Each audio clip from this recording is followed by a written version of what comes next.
कानपुर नगर के शहर में लव जिहाद मामले रुकने का नाम नहीं ले रहा है। जिहादी मानसिकता के लोग भोले भाले हिंदू परिवार की महिलाओं को लालच देकर उनका धर्म परिवर्तन कर उनके साथ यौन शोषण कर रहे हैं। कानपुर में एक ऐसा ही मामला सामने देखने को मिला है। कानपुर पुलिस कमिश्नर की जन सुनवाई में एक महिला ने अपने पति और बच्चे के साथ न्याय की गुहार लगाई है।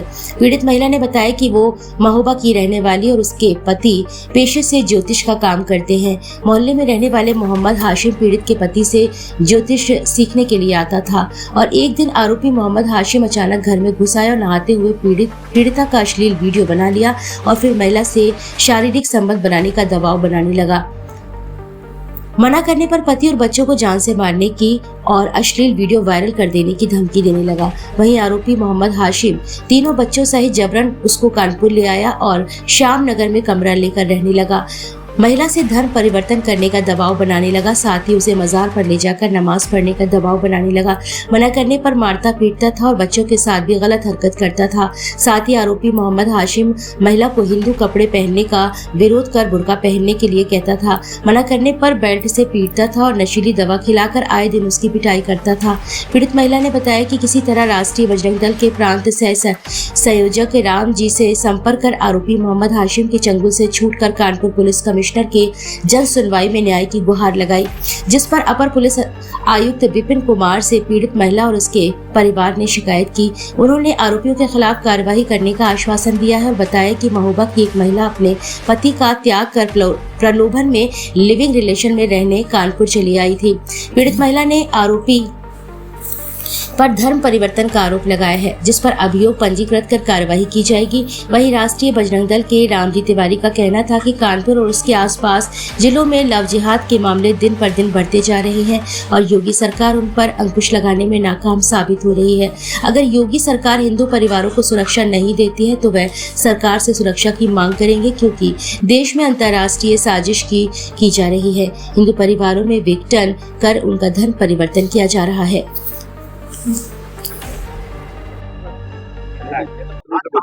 शुरू से मैं कानपुर में हूँ इतनी टाइम कमिश्नर ऑफिस में। क्या घटना हुई आपके साथ मैडम? मेरे साथ लव जिहाद हुआ है। किसने किया? हसीम मोहम्मद। कैसे आप उनके संपर्क में कैसे हुआ ये? वो मेरे हस्बैंड से संबंध थे, आते जाते रहते थे। मेरे घर के बाहर बाथरूम है, तो मैं नहा रही थी, बाहर कुर्सी में बैठे थे, उन्होंने वीडियो शूट कर लिया और वही वीडियो दिखा के मुझे ब्लैकमेल किया और काफी बार मुझसे संबंध बनाए हैं जबरदस्ती। जब मैंने अपने हस्बैंड को बताया तो बोले कि अगर बताओगी उल्टा सीधा तो आग लगा दूंगा तुम्हारे घर पे। तो उन्होंने मेरी गाड़ी में आग लगा दी, मोटरसाइकिल में। फिर मुझे जबरदस्ती यहाँ जब मेरे हस्बैंड ने कहा कि उसके खिलाफ एप्लीकेशन दो, तो बोला एप्लीकेशन दोगी तो अच्छा नहीं होगा, बच्चे तुम्हारे पढ़ने जाते हैं। तो मुझे लेके यहाँ जबरदस्ती आ गया कानपुर। 1 साल से जबरदस्ती मेरे साथ कर रहा था, संबंध बना रहा था मेरे बच्चों के साथ, मेरे साथ और मेरे बच्चों के साथ जबरदस्ती। मगर मेरी बड़ी लड़की के ऊपर निगाहें रखना, उसके साथ लेटना। उसने बताया मम्मा मुझे इधर छुआ उधर छुआ है, और पूजा भी नहीं करने देता था, बेल्टों से मारता था। उसकी वाइफ परवीन रोजी और उसका साला सलमान शूटर, उन दोनों ने मिलकर मुझे चप्पल और बेल्टों से भी मारा है। उनकी वजह से मुझे कहीं जगह नहीं मिल रही है। और कितने लोग उनके साथ हैं? उनकी फैमिली है, ससुराल से है, और जो भी है उनके घर से हसीम मोहम्मद के माँ। आपका कोई धर्म परिवर्तन का दबाव आप पे जी डाला है? हाँ, धर्म परिवर्तन की। तुम बुर्का क्यों नहीं पहनती? मुझे पंडित पहनावा पसंद नहीं है। तो मैंने कहा मुझे भी टोपी पसंद नहीं है, तो बोला नहीं बुर्का पहनो। ये सब जबरदस्ती दरगाह में ले चलना, फोटो भी है। आग लगा दी मेरी बिटिया की आंख में, पेट्रोल भी डाला उसने। कितने वर्ष की बेटी आपकी है? 11 वर्ष की। संगठित होता उधर। हाँ, आज क्या आश्वासन दिया कमिश्नर साहब ने? सर ने आश्वासन दिया कि कार्रवाई होगी, आप परेशान न होइए और आपके हस्बैंड से बात करेंगे आपके विषय में। मेरे बच्चों की जिंदगी में बहुत बड़ी घटना हुई है मेरी वजह से या फिर उसकी वजह से। मुझे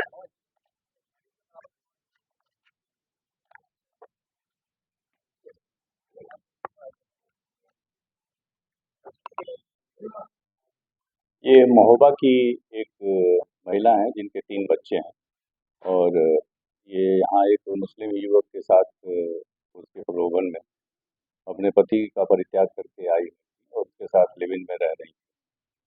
बाद में इन दोनों में कुछ खटपट हुई और उसके बाद से उन्होंने एक तहरीर दी है कि ये लोग मेरा धर्म परिवर्तन कराने का प्रयास कर रहे थे, साथ ही मेरे साथ भी इन्होंने यौन शोषण किया और इनकी बच्ची के साथ भी कराने का प्रयास किया। इनकी तहरीर पर अभियोग पंजीकृत किया जा रहा है। जो भी विवेचना में आएगा उसके हिसाब से विधि सम्मत कार्रवाई सुनिश्चित की जाएगी। ये कानपुर महानगर और उसके आसपास का क्षेत्र लव जिहाद का एक बड़ा गढ़ बन चुका है। विगत पूर्व में भी पिछले 1-2 वर्षों पर लव जिहाद पर बड़ी घटनाएं कानपुर महानगर में देखी गई हैं। इस पर एक एसआईटी भी बनी थी और उस एसआईटी ने बड़ी संख्या में जांच भी की थी। उस एसआईटी में कानपुर के तमाम नाम सामने आए थे और उन नामों के आधार पर कई जांचें हुई थी, लेकिन लव जिहाद का मामला रुका नहीं है। कानपुर फिर इसी लव जिहाद की आग में झुलसता जा रहा है। आज ये जो मामला हम यहाँ कमिश्नर महोदय कानपुर में लेकर आए हैं, ये उसी से मिलता जुलता है। हिंदू परिवारों में कभी ये जाते हैं, आपस में बातचीत करते हैं, धीरे धीरे उनको बहलाकर फुसलाकर और तमाम तरीकों का प्रलोभन देकर उनके घर में उनकी दयनीय दशा दिखाकर उनको अच्छे अच्छे रेस्टोरेंट में भोजन कराना या इस प्रकार आगे लुभावने सपने दिखाकर उनको बहलाने का काम करते हैं। मोहम्मद हासिम ने भी इस महिला के साथ यही काम किया पिछले 1 वर्ष से अवैध तरीके से कानपुर में, जिसमें आईडी भी उसने फर्जी बनाई। एक फर्जी आईडी का भी प्रकरण इसमें आया, जिसने यहाँ पर फर्जी आईडी पर मकान लिया और यहाँ पर उसके 3 बच्चे थे, 2 बेटियां और 1 बेटी।